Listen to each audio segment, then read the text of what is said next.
Bruises. Introduction. A bruise forms when damaged capillaries leak blood under the skin. Select true or false.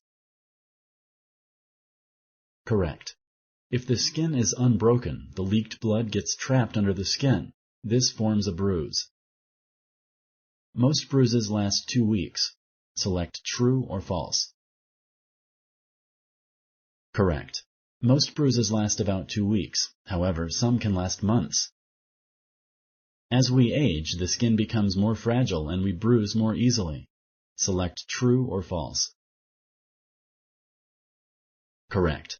As people get older, blood vessels and skin become more fragile. This is why elderly people bruise more easily than younger people. What can you do to help reduce bruising and help bruises heal? Choose one of the following options. 1. Ice the injured area. 2. Elevate the injured area above the heart. 3. Take medications to reduce pain and swelling. 4.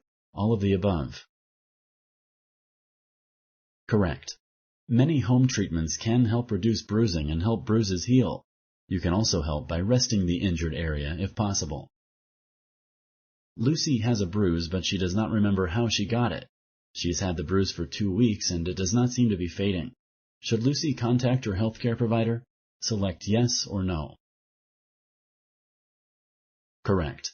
Lucy should contact her healthcare provider. Sometimes a person does not know how they got a bruise, which is normal. However, since the bruise does not seem to be getting better, Lucy should contact her healthcare provider to be safe. Thank you for using Explain.